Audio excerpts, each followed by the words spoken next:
Menyerahkan.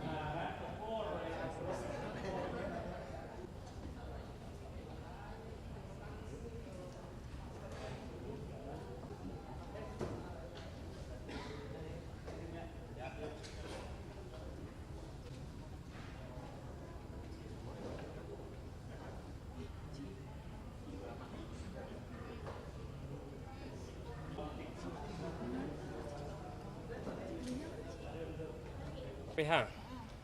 Ini kan hari ini sudah kesimpulan Mas. Iya. Boleh diceritakan Proses selanjutnya. Kalau bicara RPH itu sejak sidang pembuktian selesai, itu RPH terus dilaksanakan.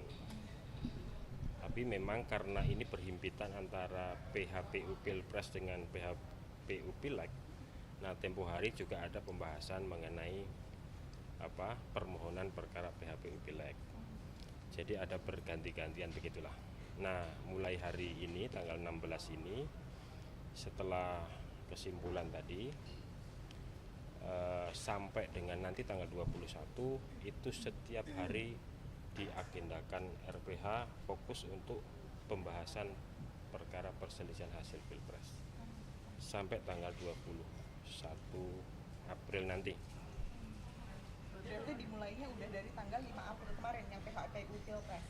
Iya, sudah dimulai. Jadi kan kita hanya libur 2 hari itu, waktu Lebaran aja itu kan. Nah itu RPH itu terus dilaksanakan. Tapi karena RPH itu kan sifatnya tertutup, saya sendiri kan juga tidak tahu apa yang diagendakan. Tetapi setidak-tidaknya yang dibahas itu PHPU Pileg dan PHPU Pilpres secara berganti-gantian karena tanggal 23 nanti kita sudah harus registrasi untuk Pileg. Nah, tapi mulai sekarang, mulai hari ini diagendakan RPH terus setiap hari secara maraton. Mas, ini penegasan di sini kan RPH tanggal 21, berarti putusan tetap di tanggal 22 berarti? Tetap diagendakan di tanggal 22, belum ada perubahan. Itu dimulai jam berapa sidangnya? Jam 8 juga ya? Apa itu? Untuk pengumuman putusan tanggal 22. Sejauh ini kita mengagendakan pukul 10 ya. Tapi nanti secara pastinya kan harus kita panggil para pihak itu 3 hari kerja sebelumnya kan. Nah, nanti baru kita tahu nanti 3 hari sebelum persidangan itu jam berapanya. Tapi sejauh ini kita mengagendakan pukul 10 tanggal 22 April. Mas, ini kan masih ada 6 hari lagi sampai dengan putusan ini. Para majelis MK ini sebenarnya nanti ada dalam satu safe house atau seperti apa sih Mas supaya menghindari adanya tekanan-tekanan dari publik termasuk soal surat-surat amicus curiae dan lain sebagainya begitu untuk bisa memastikan mereka bisa berpikir secara jernih begitu nanti pada putusan. Iya, tentu amicus curiae tentu kita terima dan tentu kita serahkan kepada majelis hakim gitu kan. Karena itu termasuk yang harus dan memang ditujukan kepada majelis hakim. Bahwa itu apakah dipertimbangkan atau tidak atau seperti apa majelis hakim itu memosisikan amicus curiae itu yaitu otoritas hakim. Jadi saya kira sejauh ini kita membangun ekosistem independensi itu sejauh ini terjaga. RPH kemudian kita jaga juga, bahkan handphone itu nggak boleh dibawa ketika RPH, baik hakim maupun pegawai pendukungnya. Berarti RPH itu tatap muka in person dan di kantor MK ini? Oh iya, RPH itu adanya di lantai 16. Jadi 8 hakim konstitusi itulah yang membahas sedemikian rupa dan nanti mengambil keputusan. Tentu di dalam RPH itu ada teman-teman saya yang sudah disumpah karena sifat RPH yang rahasia itu, apapun yang terjadi di ruang RPH itu adalah rahasia, gitu kan. Jadi apa yang dibahas dalam RPH itu nanti, itulah yang nanti akan muncul dalam putusan. RPH itu berapa jam sih Mas dalam satu hari Mas? Enggak tentu ya, bisa RPH panjang, bisa istirahat terus berlanjut gitu ya. Yang pasti setiap hari sekarang diagendakan jam 9 itu sudah diagendakan RPH.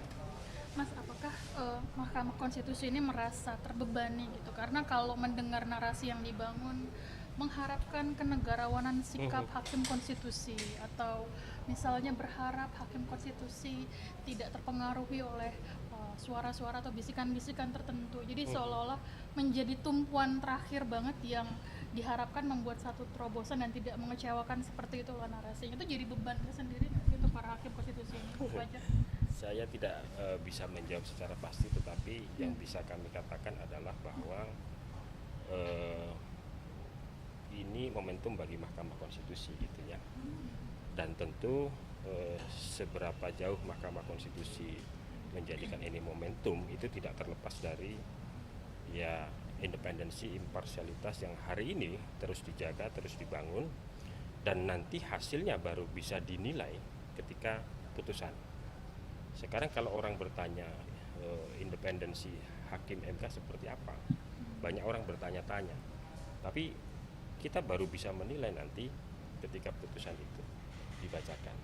Begitu putusan dibacakan itu kan sudah menjadi domain publik, dan publik boleh kemudian yang menyampaikan responnya gitu kan. Jadi kita lihat, kita ikuti, ya kita monitor terus ini sampai dengan pengucapan putusan nanti. Kan ada juga yang mengatakan bahwa ini momen bagi MK untuk ibaratnya jangan kembali ke setback setelah peristiwa Ya, itu keputusan 090 itu. Itu bagian dari independensi hakim, itu bagian dari otoritas hakim, bagaimana kemudian bersikap. Tapi yang pasti yang sering saya sampaikan adalah hakim MK itu kan memutus paling tidak tiga hal dia kan. Satu, fakta yang terungkap di persidangan. Jadi selama persidangan kemarin itu apa yang terungkap di situ menurut hakim konstitusi gitu kan. Yang kedua, ya alat bukti. Sejauh mana alat bukti ini kemudian bisa bisa mendukung dalil para pemohon. Yang ketiga, keyakinan hakim. Nah, disinilah otoritasnya. Jadi tiga ini sebagai satu kesatuan, bagaimana independensi hakim dalam memutus itu ya paling tidak tiga ini jelas di dalam Undang-Undang Mahkamah Konstitusi.